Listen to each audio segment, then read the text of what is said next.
자, 오늘 용도 구역에 대해서 설명을 드리도록 하겠습니다. 여러분들하고 저번 시간에 첫 번째 이제 광역도시계획, 그 다음에 도시군 기본계획, 그 다음에 관리계획, 그 다음에 용도지역, 용도지구까지 설명을 드렸죠. 그죠? 오늘은 용도구역입니다.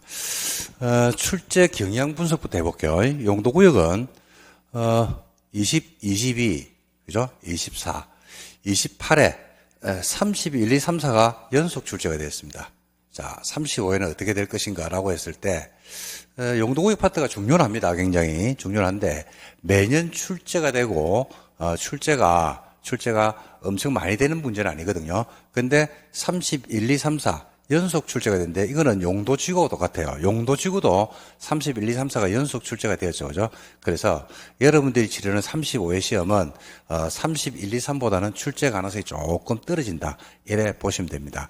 근데 용도지역, 지구, 구역의 개념은 여러분들이 알다시피 부동산 공법을 공부할 때, 그죠? 굳이 이제 국토계획법 아니라 하더라도 도시개발법, 그 다음에 정비법, 그 다음에 주택, 건축, 농지법 등을 공부할 때 용도지역이나 용도지구, 용도구역의 개념, 그 다음에 그가 가지고 있는 지역지구역의 역할, 내지는 행위제한 이런 것들을 모르면 나머지 수업을 듣기가 좀 힘들잖아요. 그죠? 그래서 그런 측면에서 여러분들이 용도구역을 좀 정리를 해두시면 좋지 않을까 싶고, 출제가 30회 이후부터 굉장히 빈번하게 출제가 되고 있는 것은 용도구역의 중요성에 대해서 자꾸 언급하는 겁니다. 그래서 35회는 출제 가능성이 없는 게 아니고 31, 2, 3보다는 조금 떨어진다. 이 정도 수준에서 보시면 되지 않을까 싶습니다. 그래서 저는 개인적으로 용도구역이 단독 출제가 되기보다는 문제가 섞여서 나온다든지 다른데 지문으로 걸쳐서 나오는 확률이 높지 않을까 이렇게 생각합니다. 그래서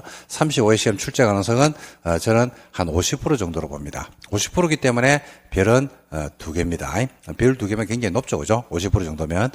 그래서 35회 여러분들 공부를 하실 때 개념 위주로 그 다음에 행위제한 이거 두 가지를 중심으로 해서 공부를 해 두시면 좋겠습니다. 자, 먼저 학습 범위에 있어서는요, 지정권자를 꼭 정리를 하셔야 돼요. 과거부터 용도구역에서는 전통 강세를 보이는 게 용도구역의 지정권자, 그린벨트는 누가 지정하느냐, 시가와 조정구역은 누가 지정하느냐, 도시 자연공원구의 지정권자는 누군지 등등에 대한 문제가 가장 쉽게 나올 때 출제가 가장 많이 된 영역이기 때문에 이거 먼저 정리를 하셔야 되고, 그 다음에 두 번째는 지정권자가 정리됐다 그러면 시가와 조정구역의 행위제한이 아마 용도구역 파트에서는 핵심이 아닌가라고 생각을 합니다. 그래서 시가와 조정구역 행위제한을 중심에 놓고 정리를 하셔야 됩니다. 그 다음에 이제 입지규제 최소구역이 새로 들어왔죠. 그죠? 관리계획 6번째 있는 내용인데 이건 한 5, 6년 전에 새로 들어왔습니다. 새로 들어오고 34회 시험에서 입지규제 최소구역에 대해서 출제가 이루어졌습니다. 그래서 출제가 됐기 때문에 그 다음에 입지규제 최소구역을 공부할 때는 기존에 출제가 되지 않은 것들 중심으로 해서 조금 봐두시는 거, 그 정도 해두시면 되지 않을까 싶습니다. 자, 핵심 쟁점은 매번 말씀을 드리는데 그냥 책 내용을 바로 보지 마시고 이 핵심 쟁점에 있어서 내가 어떤 내용은 알고 있고 어떤 내용은 모르고 있고 어떤 내용은 헷갈리고 라는 것들을 먼저 머릿속에서 한번 체킹을 하면서 우리가 운동으로 친다 그러면 가볍게 스트레칭을 한 다음에 수업을 들으면서 내용 정리를 하시면 훨씬 더 좋지 않을까 싶고요. 마무리도 뭘 해야 됩니까? 운동을 할 때 스트레칭을 해야 되죠. 그래야지 우리가 아픈 부위도 근육통도 좀 덜하고 여러 가지 운동의 효과도 좋잖아요. 그죠? 그래서 내용을 보신 다음에는 요 핵심 쟁점으로 돌아와 가지고 우리가 핵심 쟁점을 처음 볼 때 몰랐던 내용들, 그 다음에 헷갈렸던 내용들, 이게 어느 정도 해결이 됐는지를 여러분들이 한 번 더 가볍게 한 1분에서 한 2, 3분 정도 체크하시면서 쭉 읽어보면서 머릿속에 떠올려 본다 그러면 굉장히 효율적인, 짧은 시간인데 굉장히 효율적인 공부가 되지 않을까라고 생각을 합니다. 자, 그래서 첫 번째는 각 용도구의 개념입니다. 개발제한구역이 뭔지, 시가와 조정구역이 뭔지, 수산자원 보호구역이 뭔지 하는 등등의 개념. 그 다음에 지정권자죠. 지정권자. 그죠? 그린벨트는 누가 지정을 하고, 그 다음에 시가와 조정구역을 누가 지정하는지 등등에 대한 내용이 필요합니다. 그리고 시가와 조정구역에 있어 가지고 유보기간, 그 다음에 행위제한, 키워드는 아무래도 행위제한이 아닌가 싶습니다. 용도구역에서는 시가와 조정구역의 행위제한이 도시, 군계획사업과 비도시군계획서로 나눴을 때 어떻게 달라지는지를 보시면 되겠습니다. 그 다음에 입지규제 최소구역이 있어가지고, 그죠? 4개. 지정권자가 누군지, 지정대상 지역은 어딘지, 이게 작년에 나왔죠. 지정대상 지역이 34회 출제가 됐고, 그 다음에 3년 전에 또 한 번 나왔습니다. 그 다음에 지정대상 지역은 어떻게 되는지, 그 다음에 절차, 그 다음에 입지규제 최소구역의 특징, 그 다음에 입지규제 최소구역 계획에서 행위제한을 어떻게 할 것인지, 그 다음에 그 완화되는 것은 뭔지, 라는 등등에 대한 입지규제 최소구역 중심으로 봐두시면 좋겠습니다. 입지규제 최소구역을 보실 때는요, 지금까지 시험 문제가 지정대상 지역에서 시험 문제가 2개 나왔거든요. 그래서 지정대상 지역을 제외한 나머지, 물론 지정대상 지역도 중요합니다. 어디 지정하는지. 근데 나머지 내용에 대한 검토도 필요하지 않을까, 이렇게 생각을 합니다. 그래서 요 쟁점을 여러분들이 먼저 보신 다음에 어디에서 여러분들이 답이 되고 또 어떤 부분은 답이 안 되는지를 한번 체크하고 봐두시면 좋겠습니다. 자, 이제 내용으로 이제 들어가서 여러분들하고 수업을 진행을 해보도록 하겠습니다. 자, 내용을 보기 전에는요, 먼저 제가 판서를 하면서 한번 전반적인 정리를 먼저 하고, 그 다음에 여러분들하고, 그 판사 내용을 가지고 한번 내용 검토를 하는 거, 그런 시간을 한번 가져보도록 하겠습니다. 자, 용도, 지역, 지구, 구역입니다. 우리가 먼저 배웠던 게 용도, 지역을 배웠죠. 지역이라는 것은 관내 토지 전부를 대상으로 합니다. 전부를 대상으로 해서 용도별로 쓰기 위해서 분류했는데, 용도 지역에서의 용도란 것은요, 용도 지역에서의 용도란 것은 생활권을 중심에 놓고 썼습니다. 뭐를 중심에 놓고 썼다고요? 생활권이죠, 생활권. 생활권을 중심에 놓고 나누어서 썼습니다. 자, 두 번째는요, 배웠던 게 용도 지구를 배웠습니다. 19개. 용도 지구에서의 지구란 것은요, 지역이 전부를 대상으로 했다 그러면 지구는 일부죠. 일부를 용도별로 쓰는데, 용도 지구에서의 용도는요, 누구를 도와줬나요? 용도 지역을 도와줬어요. 즉, 용도 지역의 부하, 말이 안 되네. 또는 비서, 이렇게 이야기를 할 수 있습니다. 자, 오늘 배울 건 뭡니까? 용도 구역이죠. 용도 구역. 용도 구역도 역시 마찬가지로 토지를 대상으로 한다 그러면 지역이 전부였으면 구역도 뭐예요? 전부가 아니고 뭐다? 일부가 되겠죠. 일부를 용도별로 쓰는데 용도 구역에서는 어떤 용도로 쓰느냐라고 했을 때 용도 지역이나 용도 지구하고는 관계가 있나요, 없나요? 없죠. 용도 지역 지구하고는 관계없이 독자적인 목적으로 쓴다. 독자성을 띈다라고 보시면 되겠습니다. 독자성. 용도에서 키워드는 용도가 독자성을 띠는 겁니다. 지역 지구하고는 관계없어요. 관계없이 독자적인 목적으로 쓰기 위해서 우리나라에서 현재 허용되고 있는 용도구역이 법에 몇 개 있냐면 총 5개의 용도구역이 있습니다. 5개. 자, 법 조문에서 얘기하는 5개 중에서 4개는 우리가 관리계획이 있습니다. 첫 번째가 여러분들 잘 아시는 그린벨트라고 부르는 개발 제한구역이 있습니다. 두 번째는 시가와 조정구역이라고 있습니다. 처음부터 끝이 구역으로 끝나죠. 그 다음에 세 번째는 도시자연공원구역이 있습니다. 도시자연공원구역. 휴양림이나 수목원에 주로 지정한다고 했죠. 그 다음에 네 번째가 수산자원보호구역이 있습니다. 그 다음에 관리계획의 6번째 막내가 있죠. 막내가 입지규제 최소구역인데 입지규제 최소구역도 용도구역의 일종이다 라고 여러분들이 생각하고 입지규제 최소구역을 보면 좋지 않을까 싶습니다. 그렇게 해서 현재 용도구역은 몇 개 있다?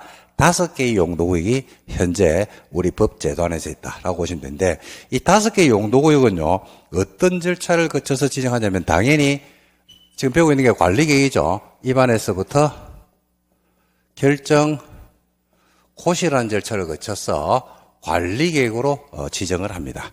그런데 관리계획 결정권자가 누가 되는 게 원칙이냐면 시도, 도시시장이 원칙이죠. 근데 예외적으로 국토교통부 장관이 관리계획을 결정하는 경우가 있나요, 없나요? 있어요. 3개. 무슨 시? 짱, 깨, 시. 짱. 국토교통부 장관이 입안한 것은 국장이 결정한다. 개. 개발 제한구역은 국토교통부 장관만이 결정합니다.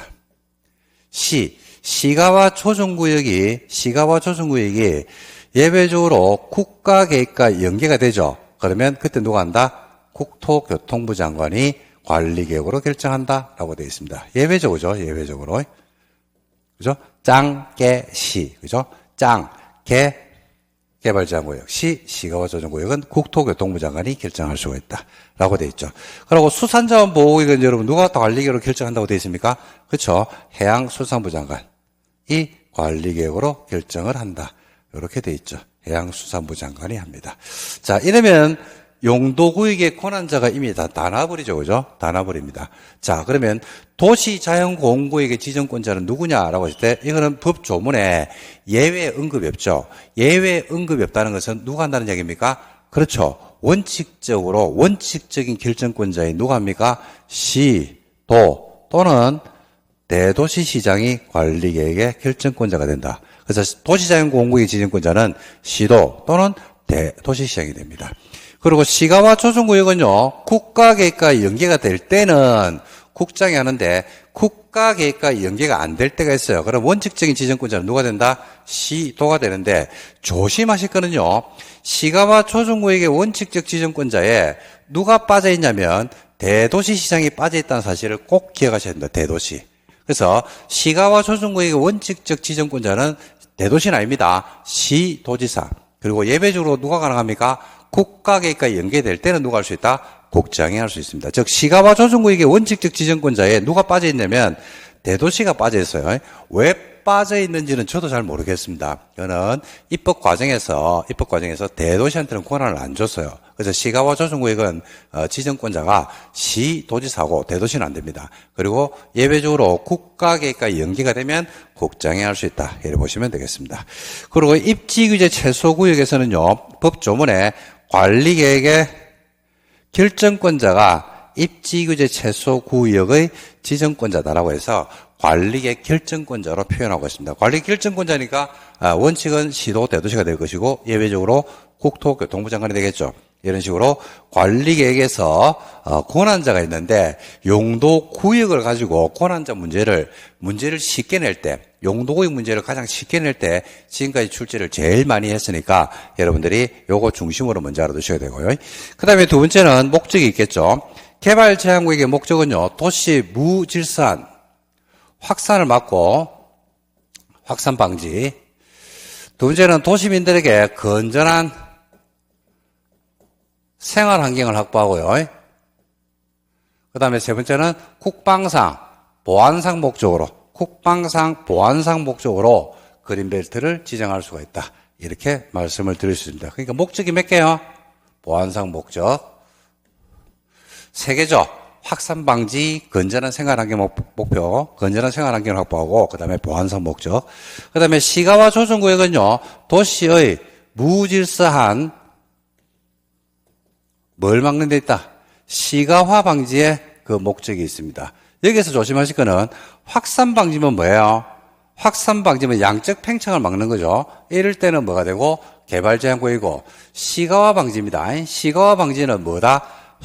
시가화 조정구역입니다. 시가화를 막으니까 시가화를 방지하니까 시가화 조정구역으로 표현될 수 있죠. 그래서 확산 방지냐 시가화 방지냐 두 개를 가지고 구분하고 있고 이 구분하는 문제가 시험에 아주 먼 옛날에 유치하게 출제한 적이 있습니다. 근데 뭐 이거 가지고 틀리지는 않겠죠. 그죠? 그래서 확산 방지면 개발 제한구역, 시가화 방지면 시가화 조정구역인데 확산 방지는 양적 팽창을 막는 측면이 있다고 보시면 되고 시가화 방지는 질적인 성장을 도모하는데 그 목적이 있다. 이렇게 여러분들이 이해를 하셔도 되지 않을까 싶습니다. 그 다음에 도시 자연공원구역은 도시민들에게 건전한 여가 휴식 공간을 주기 위해서 식생이 양호한 산지입니다.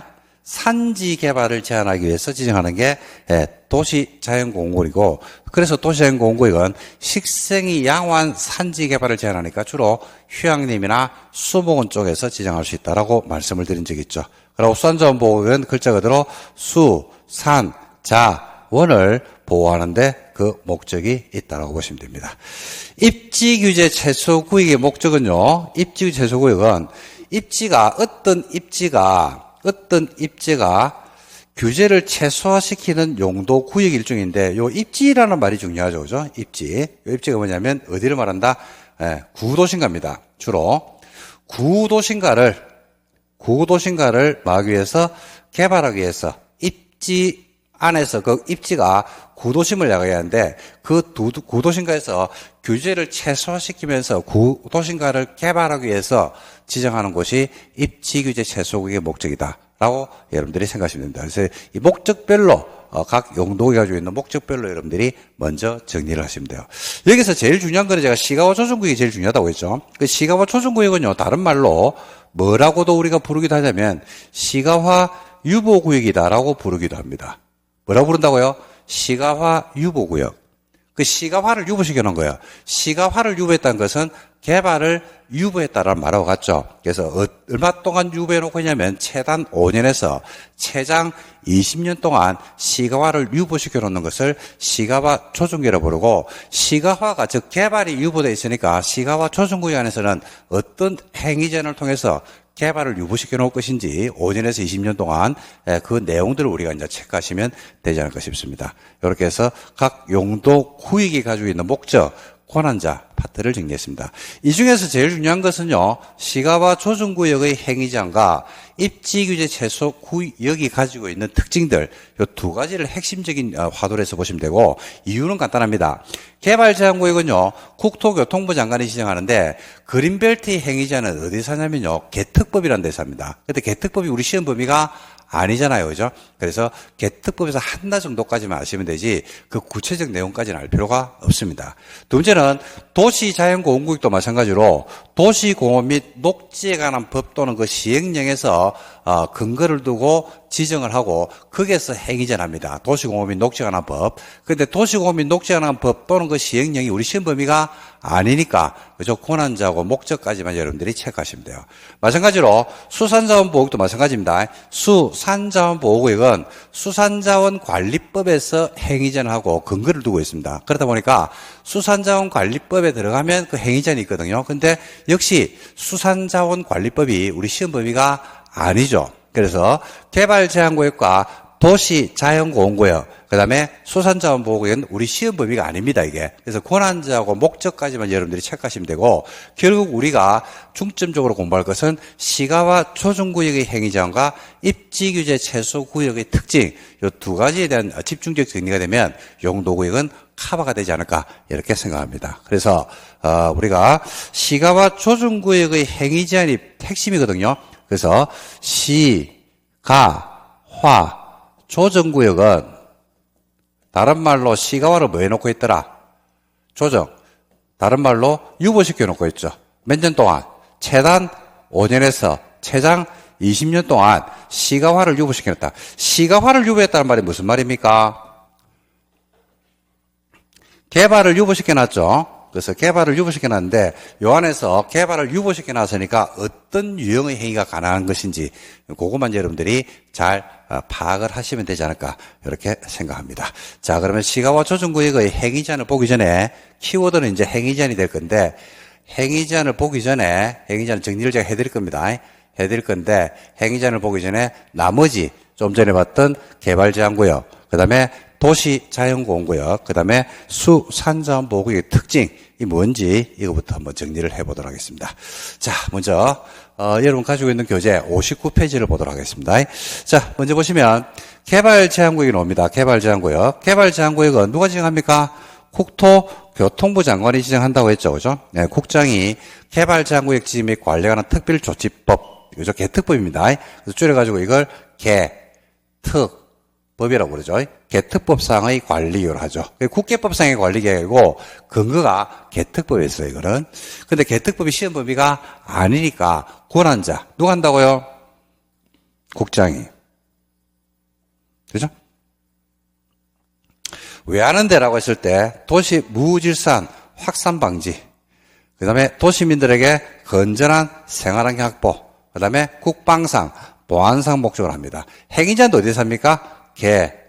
개특법에서 행위제한을 하고 있으니까 개특법 시험 범위가 아니죠. 그래서 여기서 한다까지만 아시면 됩니다.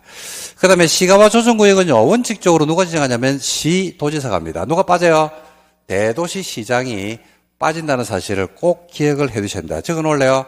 대도시가 없습니다. 그리고 예외적으로 국가계획과 연계가 되면 누가 할 수 있다? 국토교통부 장관이 예외적으로 지정할 수 있다. 목적은 무질서한 뭘 막대 있어요? 시가화를 막기 위해서 시가화를 막기 위해서 시가화를 뭐 해놓고 있더라? 유보시켜 놓고 있죠. 유보. 시가화를 유보했다는 말은 개발을 유보했단 말입니다. 그래서 유보기간이 최단 몇 년?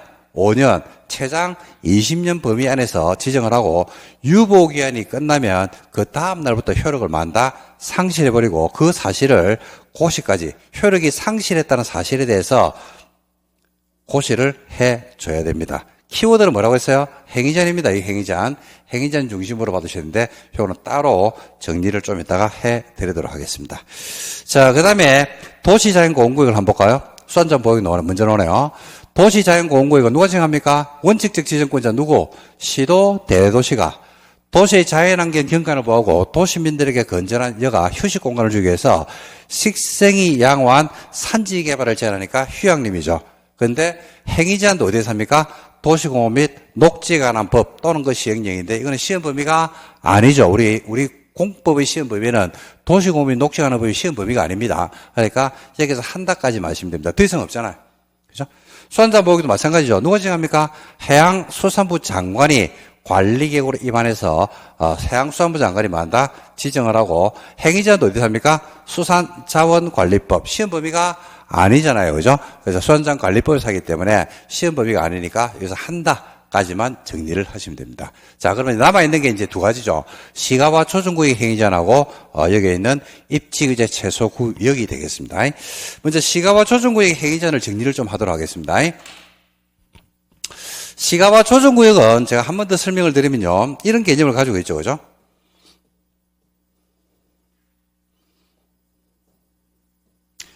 어디가 주로 시가와 초중구역이 지정되느냐라고 했을 때 여기 서울이 있습니다.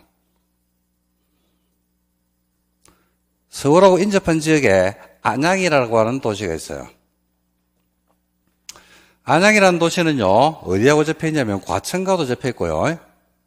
그 다음에 의왕시하고도 접해 있고, 그죠? 뭐, 기타 지역들하고 접해 있습니다. 근데 안양을 센터로 놓고 볼게요. 센터로 놓고 보면 도시가 중심부를 형성합니다.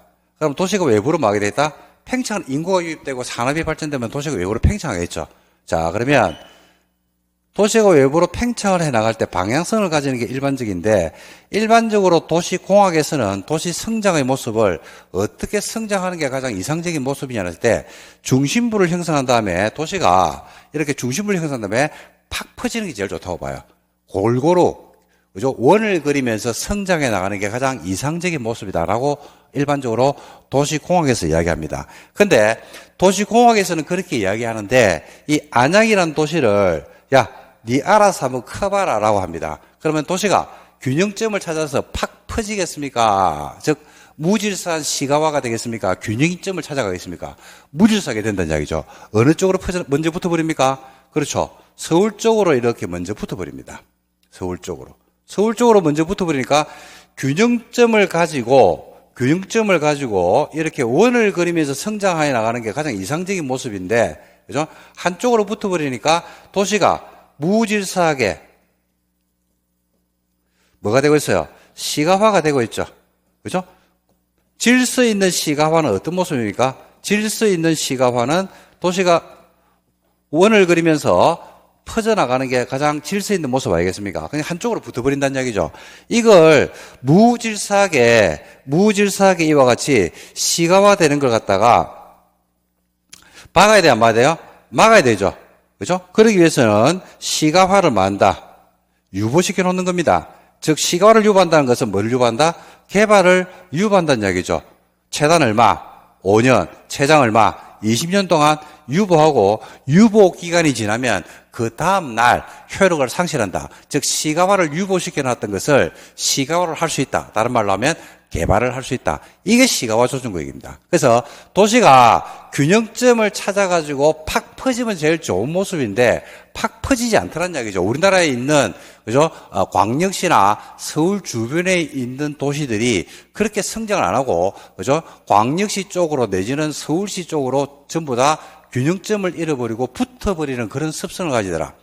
그래서 도시가 무질서한 시가화가 되다 보니까 그 도시의 특성, 고유역력을 잃어버리고 그 옆에 있는 인접 대도시 또는 우리가 광역시 쪽으로 내지는 특별시 쪽으로 우리가 균형점을 상실한 상태에서 그쪽의 성장 방향을 쫓아가니까 도시의 고유역력을 사라지게 하더라. 그래서 이걸 좀 조정해야 되겠다라고 해가지고 만든 게 뭐더라? 시가화 조정구입니다. 만든 지가 얼마 안 되겠죠?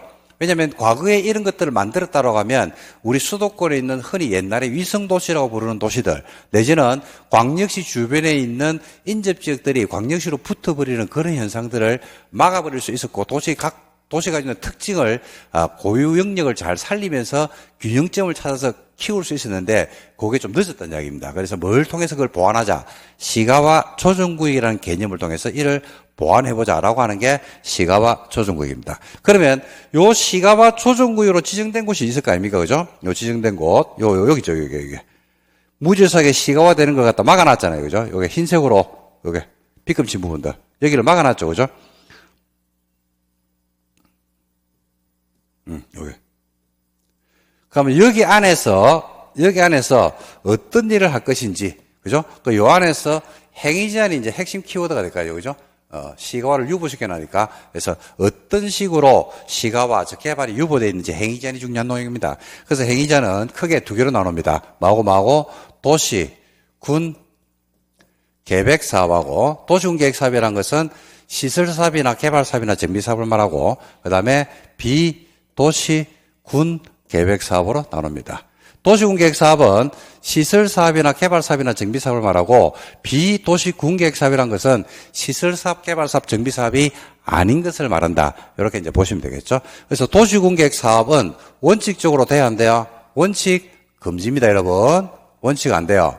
근데 예외적으로 대통령령이 정하는 요건인 1, 2, 3의 요건을 충족하죠. 충족하면 된다, 안 된다? 예, 가능합니다. 어떻게 가능합니까? 그냥 됩니다. 그냥 가능하죠. 허가받아 있는 거 아닙니다. 1, 2, 3, 도시군계획 사업은 시설사업, 도로 만드는 시설사업, 신도시 만드는 개발사업, 재건축하는 정비사업을 말하는데 원칙 안 돼요. 하지만 예외적으로 1, 2, 3의 요건을 충족하면 그때는 가능한데 1, 국방상, 공익상 사업 시행이 불가피해야 돼요. 국방상 내지는 공익 목적으로 도시군계획 사업을 불가피하게 해야 돼. 그 다음에 2. 국방상, 공익상 사업 시행이 불가피한 것으로서 두 번째, 시가화 조정구역의 목적을 달성하는데 지장이 없다고 인정하는 사업은요, 국토교통부 장관이 인정을 하는 경우가 있거든요. 그때는 돼요. 그래서 이 세 가지 요건을 충족하면 그때는 허가받아 되는 게 아니고 그냥 됩니다. 첫 번째, 국방상 공의상 사업 시행이 불가피하고 관계 중앙행정기관의 요청이 있고 국장이 시가화 조정구역의 목적을 달성하는데 아무런 지장이 없다라고 인정해요. 시가화 조정구역의 목적을 달성하는데 지장이 없는 사업 같으면 허용해 주는 게 맞겠죠. 도시군계획 사업을.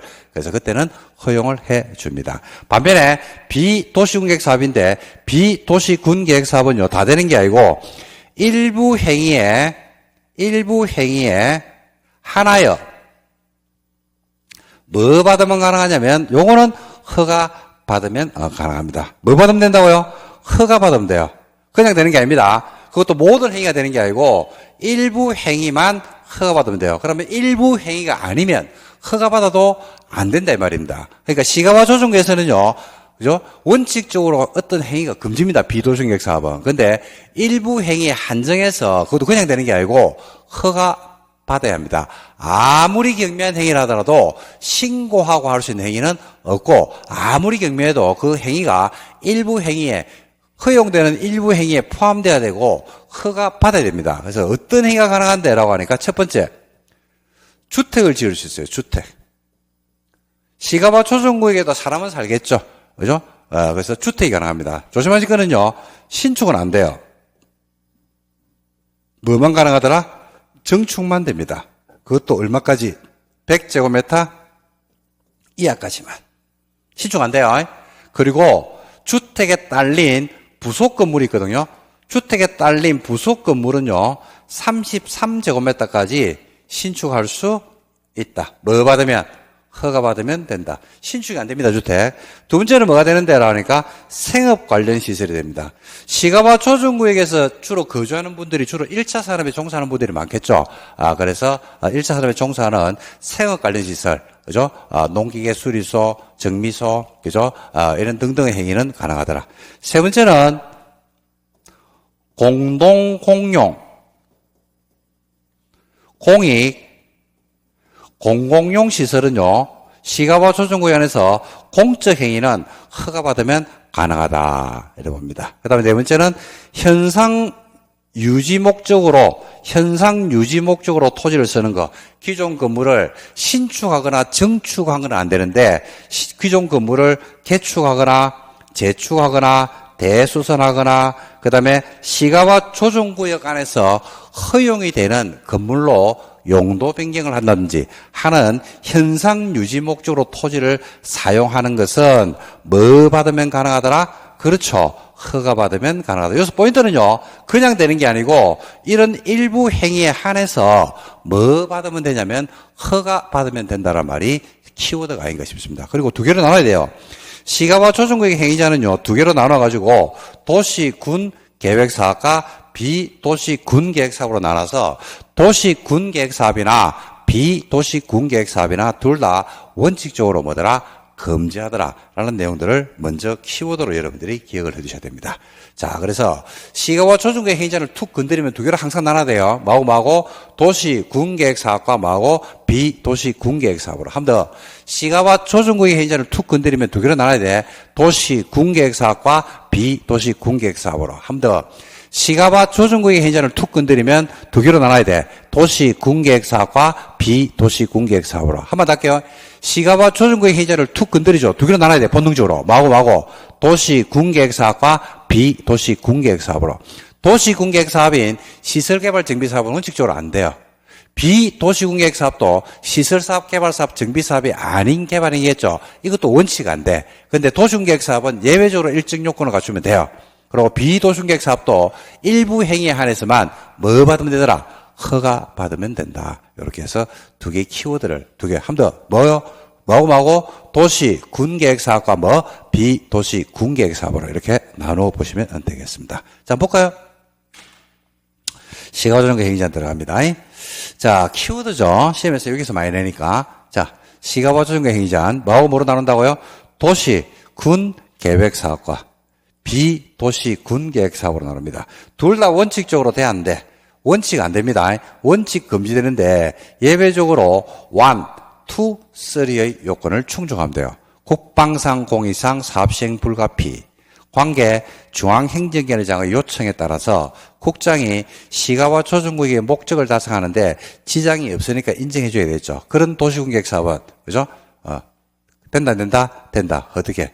그냥 가능합니다. 뭐 받는 게 아니다. 적어놓을래요? 허가받아서 가능한 게 아니고 이 세 가지 요건을 충족하면 그냥 됩니다. 반면에 비도시군계획 사업은 원칙 안 되죠. 둘 다 그러니까 원칙은 안 됩니다. 원칙은 안 되는데 뭐에 한해서? 일부 행위에 한해서 뭐 받으면? 허가 받으면 가능하죠. 그러면 허가사항을 제외하고 신고하고 이런 건 없습니다. 신고하고 행위는 없고 무조건 허가받아야 됩니다. 근데 그것도 허가받는다고 다 되는 게 아니고 일부 행위만 되는데 그 일부 행위가 간단하게 줄이면 뭐요? 주택.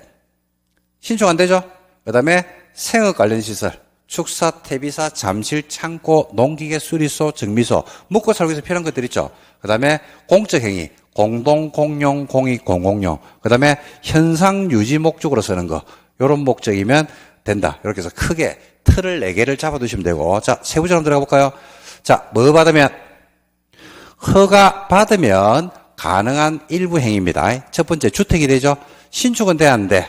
안 돼. 신축은 안 된다고 해서 뭐만 가능하다고? 증축만 의도 얼마? 100 이하까지. 부속 건물은 33제곱미터 이하로 신축할 수 있습니다. 그리고 종교시설은요, 기존 면적의 2배까지 증축이 가능한데, 시가와 조정구역에 만약에 절이 있다, 라고 한다 그러면, 기존 면적의 2배까지는 가능해요. 2배까지 증축할 수 있는데, 이거는 새로운 부지를 조성하는 것은 안 돼요.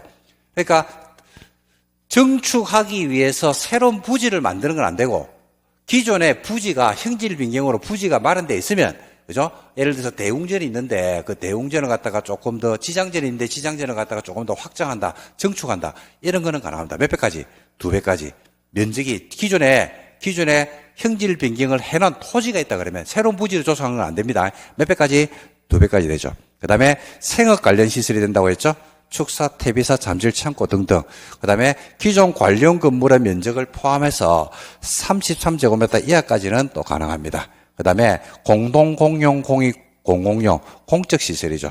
그 다음에 기존 건물하고 동일한 용도, 규모 범위 안에서 개축, 재축, 대수니까 현상유지죠.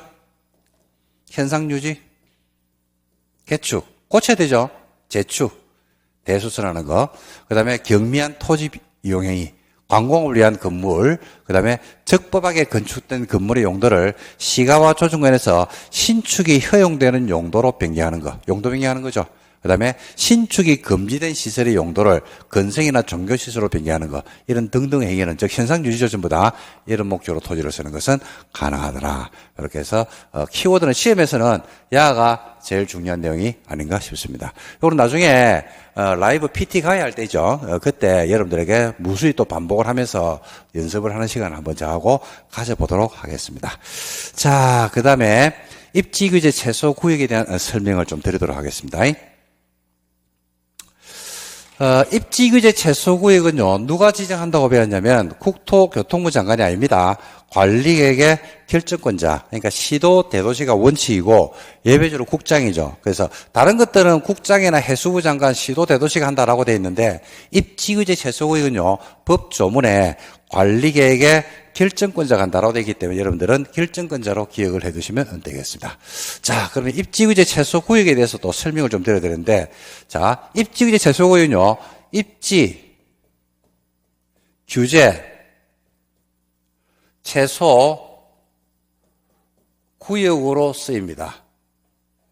자, 여기서 글자를 잘라주면 이제 개념이 쉽게 나오는데, 여기서 어떻게 글자를 잘라주면, 여기 잘라고 했죠?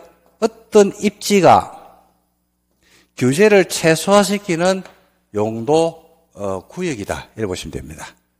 그러면 어떤 입지에서 입지가 뭐냐, 이게 키워드죠. 제일 중요하죠. 이게 시험에서 2번 나왔죠. 작년에도 여기서 나왔고 그 다음에 한 4년 전에도 입지규제 최소구에서 입지가 뭔지에 대해서 우리가 동일한 문제가 2번이나 출제가 됐습니다. 그래서 이거는 제가 수업할 때도 여러분들에게 무수히 말씀드렸죠. 입지규제 최소구에서 말하는 입지는 어디를 말한다? 구도심과 어디를 말한다. 그러니까 구도심가 안에서 규제를 최소화시키면서 그 구도심가를 갖다 넘어지 보냈습니다. 구도심가를 부활하기 위해서 만든 것을 입지 규제 최소구이다, 이렇게 이야기합니다. 그럼 구도심 어디냐, 그죠? 구도심 어디냐로 할 때 어딘지를 알아야 몰라요. 모르죠. 어디지? 구도심가, 예를 들어서 서울에 구도심이 있다 그러면 구도심이 한두 개 아니잖아요. 구도심 어디를 말하는데? 부산이면 어딘데? 대구면 어딘데? 광주면 어딘데? 알 수가 없거든. 그래서 구도심 어딘지를 대해서 구역을 뭐 해야 돼요? 먼저 지정을 해야 돼요. 어딘지를 지정해야지. 지정했다고 해서 구도심가 안에서 규제를 최소화시키면서 개발할 수가 있는 것은 아니잖아요. 그죠? 지정했죠? 지정하고 나면 거기에 맞는 뭘 수립한다? 계획을 만들어가지고 이 계획을 가지고 행위를 제한할 거는 제한하고 그 다음에 그 안에서 완화시킬 거는 완화시키고 하면서 구도심가를 개발하는 방법이 나오는 겁니다. 그래서 여기는 지정은요, 어디에 할 것인지, 그 다음에 두 번째는 계획은 어떻게 구도심가를 개발할 것인지 하는 등의 논점이 되지 않냐, 이렇게 생각합니다. 그래서 지정은 제가 어디라고 했어요? 구도심가라고 했죠. 자, 언급할게요. 첫 번째, 법조문에 나오는 겁니다. 기본계획에 따르는 도심, 부도심, 생활권 중심 지역. 두 번째, 대중교통 결절지로부터 1km 이내에 위치한, 그죠? 우리가 종전에 있는, 예를 들어서, 우리가 각종 이제 이 구도심가들 있죠, 그죠? 근데 대중교통 결절지, 결절이라는 것은 매절 결제를 씁니다. 모여 있는 곳입니다. 모여 있는 곳인데, 우리가 주변적인 낙후된 지역들이 있어요. 그런 지역들. 그 다음에 세 번째, 기본계획에 따르는 도심, 부도심, 생활권 중심 지역들. 그죠? 그 다음에 노후 불량 건물이 밀집이 되어 있는데, 노후 불량 건물이 밀집이 되어 있어요. 근데 주거지역과 공업지역들. 상업지역은 빠지죠. 상업지역은 왜 빠지냐면 요 1, 2, 3이 상업지역이거든요. 그 다음에 이제 다섯 번째가 도시재생 활성화 지원에 관한 특별법에 따르는 도시경제기반형 활성화 계획을 수립하든지 근린재생형 활성화 계획을 수립하고 있는 지역들. 그 다음에 여섯 번째가 소규모 주택 정비사업을 하고 있어요. 소규모 주택. 그러니까 대단지가 아니고 소규모로 정비사업 재개발을 하고 있는 경우들. 그 다음에 일곱 번째가 우리가 첨단 산업단지. 뭐 이런 지역들이 지정되는데 주로 구도심인데 구도심이 아닌 것이 첨단 산업단지와 하나만 구도심이 아니고 나머지는 다 구도심가를 개발하는 겁니다. 그러기 위해서 지정을 하는데 어떻게 지정하냐면요. 지정할 때도 어떤 절차를 거치겠습니까? 관리계획의 절차를 거치겠죠. 입안에서부터 결정, 고시라는 절차를 거칠 거 아닙니까? 입지의제 최속을 지정할 때는요. 입안하기 전에 기초조사 할 겁니다. 그 다음에 의견 들을 겁니다. 결정하기 전에 협의할 겁니다. 그 다음에 심의를 거쳐서 결정을 할 건데 관리계 결정권자가 결정을 하기 전에 협의를 하게 되면 협의 요청을 받은 기관의 장이 관리계에서는 30일 안에 의견을 주면 되는데 여기에서 조심하실 게 하나 있어요. 입지규제 최소 구역을 지정할 때는 협의 요청을 받은 기관의 장이 의견을 주는 기간이 며칠이더라? 10일이라는 사실을 꼭 기억을 해 두셔야 됩니다. 10일입니다. 다릅니다. 그리고 입지규제 최소 구역이 지정이 되죠. 그러면 구도심가이기 때문에 그 구도심간에서 현재의 잣대를 갖다 대버리면 그 건축 기준에 안 맞는 경우들이 많거든요. 그래서 일부 규정을 갖다가 적용을 아니할 수가 있습니다. 그게 적용하지 않는 규정이 주택법에 따르는 주택의 배치나 부대 폭리시설의 설치 기준들, 그 다음에 부설 주차장 설치 기준. 주차장 기준이 여러분들 30년 된 건물에다가 지금 잣대를 갖다 대면 안 되겠죠. 그죠? 그러니까 그런 것들은 적용을 안 할 수도 있어요. 그 다음에 미술작품 장식 규정들. 그 다음에 건축법의 공개공지 규정. 이런 것들에 대한 규정을 기준에 있는 건물에다가 현재의 잣대를 갖다 대면 안 받는 경우들이잖아요. 그죠? 그런 경우에는 적용을 아니할 수도 있다. 이렇게 말씀을 드릴 수 있습니다. 그리고 입지의제 최소 구역이 지정되면 거기에 따라서 행위를 어떻게 완화시킬지 그 계획을 수립하는데 계획도 무슨 절차를 거치게 되어 있냐면 당연히 관리계획의 절차를 거쳐가겠죠. 관리계획의 입안에서부터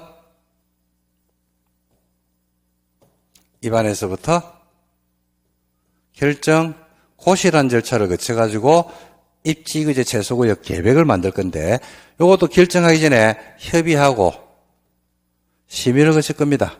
보통 통상적으로 심의는 결정권자가 심의를 거칠 때 국장일 때는 중앙도시계획의 심의를 거칠 것이고 그 다음에 시도 대도시 같으면 지방도시계획의 심의를 거칠 거 아닙니까? 어디 심의를 거쳐요? 도시계획위원회의 심의를 거칠 건데 일부 사항에 대해서는 학교환경위생정화위원회 또는 문화재위원회하고 공동심의를 개최할 수 있습니다.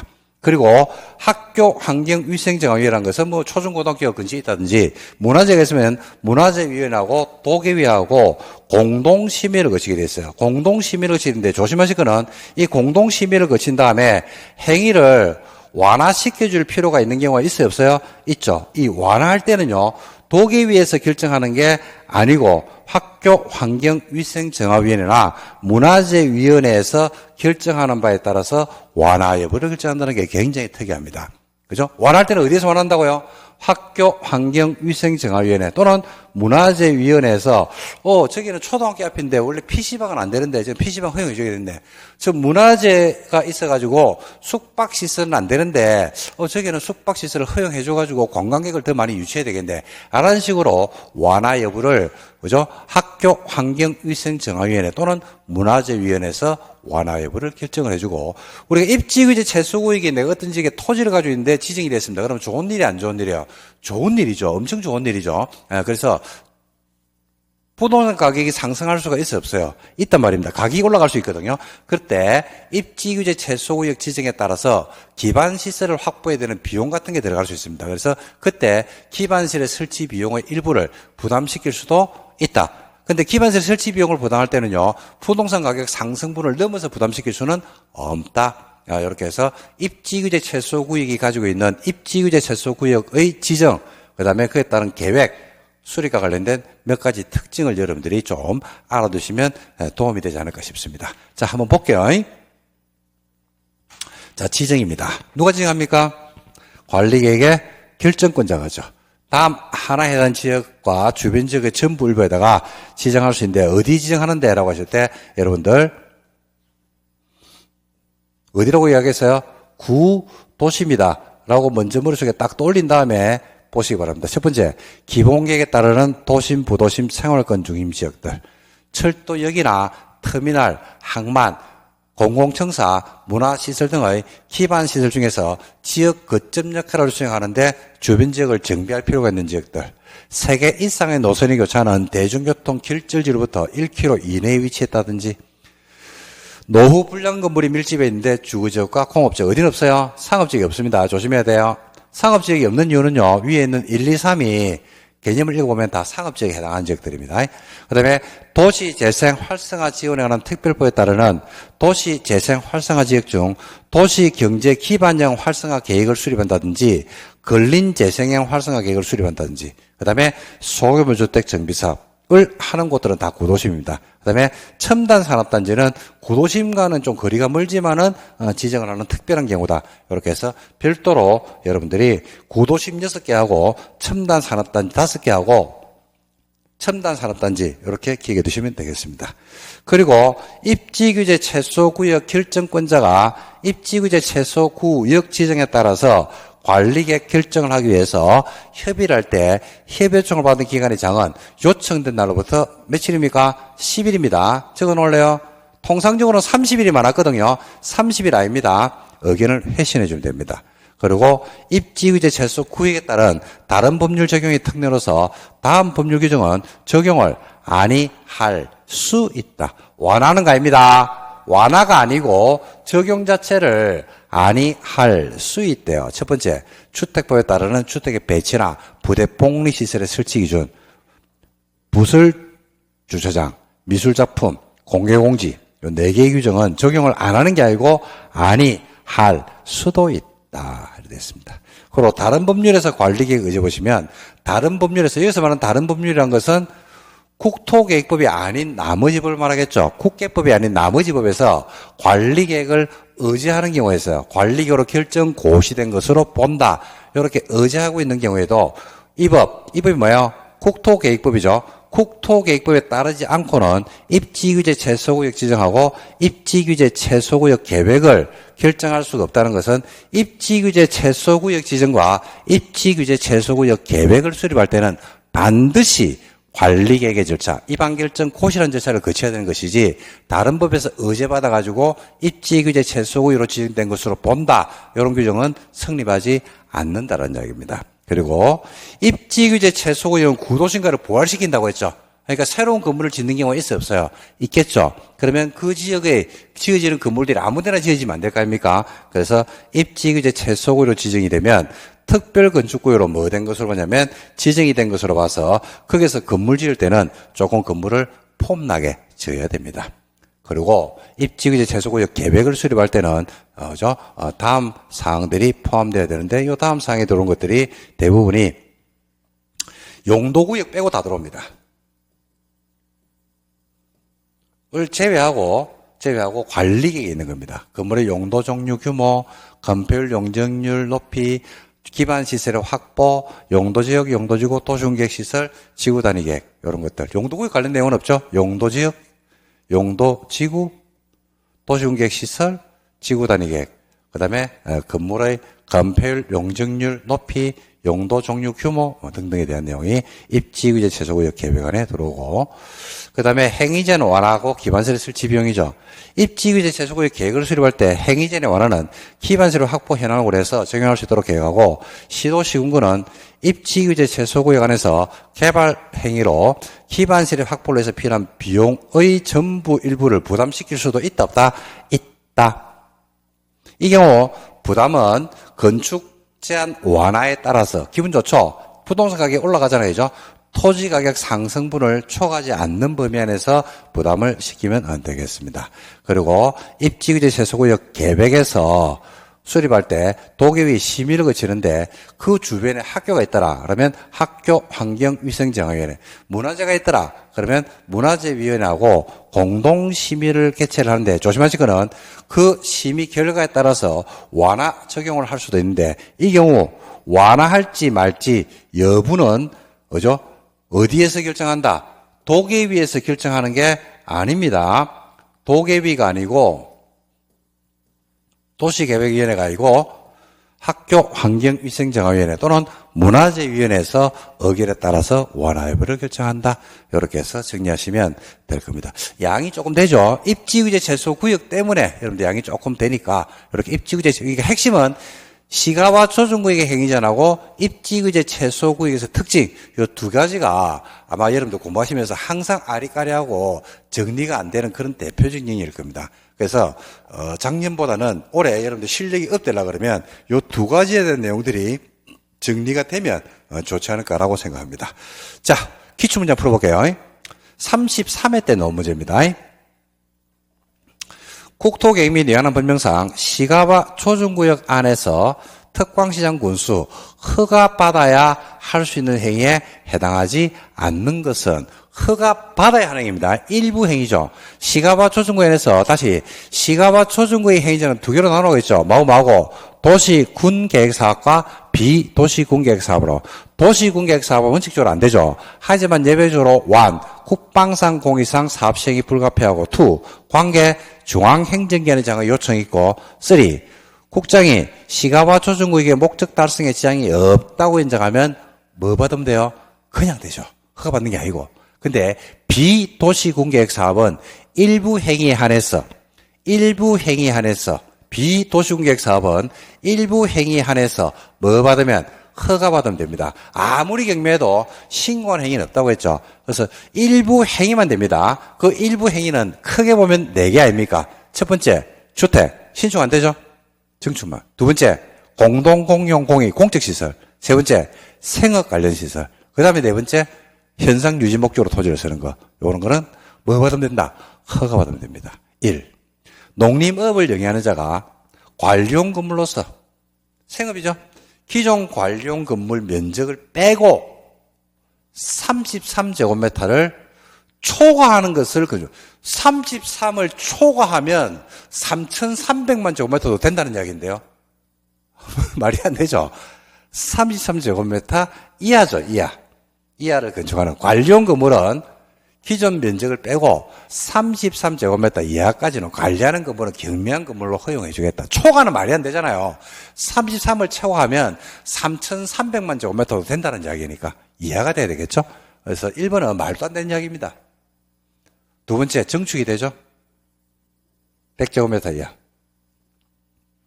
마을 공동시설 되죠. 마을 공동시설, 농로지방 되죠.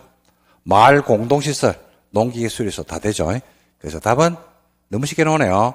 1번에서 나옵니다. 암기로 푸는 거 아닙니다. 원리로. 그 다음에 내용을 보면 택도인 말이 들어왔죠. 33 초과한다는 게 말이 안 되잖아요. 그죠? 야, 근데 시험장에서는 이런 것들이 이제 내용들이 의미가 읽혀지면 되는데 이게 암기 의존하면 답 찾기가 쉽지 않은 문제가 됩니다. 그래서 이런 문제들이 택도 말도 안 되는 소리 나오네. 33을 초과한다는 게 말이 되나? 그죠? 이해하죠? 그리고 관련 건물은 이해하라고 외우고 있으면 되는데 뭐 혹시 못 외웠다 하더라도 33을 초과하면 3,300만 제곱미터도 되는데 이 말이 안 되잖아요. 그죠? 그래서 1번이 틀렸습니다. 그 다음에 34회에 작년 문제가 되겠습니다. 입지규제 최소구역 지정 대상입니다. 입지규제 최소구역의 지정 대상 어디라고 했어요? 구도심 플러스 하나 첨단 산업단지 딱 이렇게 잡아두면 되잖아요. 첨단 산업단지 되잖아요. 고밀복합형 재정비 촉진주거 이런 거 없는데 소규모 주택 정비사업 맞죠? 근린재생형 활성화 계획 맞죠? 주거지역과 공업지역 맞죠? 노후불량 건물. 답은 2번이 되겠습니다. 이거는 뭐 그대로 여러분들 알고 있는 그대로 나왔죠. 자, 이렇게 해서 기출을 풀어봤고, 자, 출제 예상 문제 여러분들이 이제 세밀하게 어떻게 해석이 되는지를 한번 보겠습니다. 자, 국회법령상 시가와 조정구역의 행위전이다. 옳은 것은입니다. 자, 시가와 조정구역 행위전을 툭 건드리면 항상 두 개, 마구마구 도시 군계획사업과 비도시 군계획사업으로. 시가와 조정구역에서 도시 군계획사업 나왔다. 국방상공위상 사업 시행이 불가피. 관계 중앙행정기관의장의 요청에 따라서 국장이 목적 달성에 아무런 지장이 없다고 인정하면 에이 허가받으면 되는 게 아니잖아. 그냥 되잖아요. 2번 시가와 조정구에서 축사 등 농업에 직접 이용되는 경미한 간이 건물이라 하더라도 신고 허가 안 받고 하는 게 아니고 아무리 경미해도 뭐 받으라고 했어요? 허가 받아야 한다. 틀렸죠? 시가와 조정구에서 100제곱미터 이하에 해당 면적의 신축은 안 된다고 했죠. 허가받으면 되는 게 아니고. 시가와 조정구역 안에서 기존 건물과 동일한 용도, 기존 건물과 똑같은 용도요. 규모 범위 안에서 개축, 재축, 대수선, 현상유지네요. 그런 경우는 뭐 받으면 된다? 이것도 허가받으면 된다. 답은 4번이네요. 5번에 소규모 축사나 퇴비사, 잠실, 창고, 생업이죠. 직접 이용되는 간이 건물을 지을 때 아무리 간이라 하더라도 신고하고 지을 수 있는 게 아니고 뭐 받아라? 허가받으면 됩니다. 신고는 없다고 했죠. 그 정답은 몇 번? 4번이 되겠습니다. 그 다음 2번 한번 볼까요? 입지규제 최소 구역의 전반에 대한 설명이다. 잘못된 것은 1. 세계 이상의 노선이 교차하는 대중교통 결절지로부터 1km 이내에 위치하고 있습니다. 구도심과 지정할 수가 있다. 시도 시군구는 입지규제 최소구역에서 개발사업이나 개발행위에 대해서 입지규제 최소구역 계획에 따르는 기반시설의 확보를 위해서 필요한 부지, 비용의 일부를 부담시킬 수 있다 없다? 있다. 그리고 부담시킬 때는 부동산 가격 상승분을 넘어서 부담시키면 안 된다. 3번에 입지규제 최소구역의 행위자는 용도지역 용도지구 토지용이나 용도 건폐율, 높이에 대한 제한을 강화, 완화해서 따로 입지규제 최소구역 계획으로 정한다. 맞습니까? 맞죠? 그죠? 용도지역 용도지구에서 이용, 건물의 용도, 건폐율, 높이에 대한 제한을 강화, 완화, 따라해서 따로 정할 수 있습니다. 그 다음에 입지규제 최소구역에서는 주차장법에 따른 부설 주차장 설치 규정을 옛날 30년 전에 지어진 건물에다가, 그죠? 그대로 적용합니까? 완화할 수 있는 게 아니고 적용하지 아니할 수 있다. 4개. 첫 번째, 부설 주차장 설치 기준. 두 번째, 미술작품 장식 규정. 세 번째, 주택법에 따르는 주택의 부대, 복리시설의 설치 기준.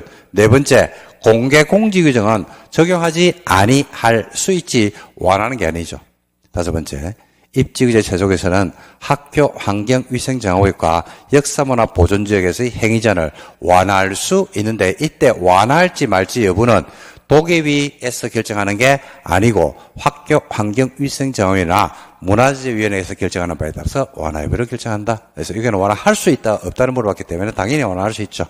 다 맞습니다. 답은 몇 번? 4번이 우리 틀린 지문이 되겠습니다. 자, 이렇게 해서 입지규제 최소구역까지 풀어봤습니다.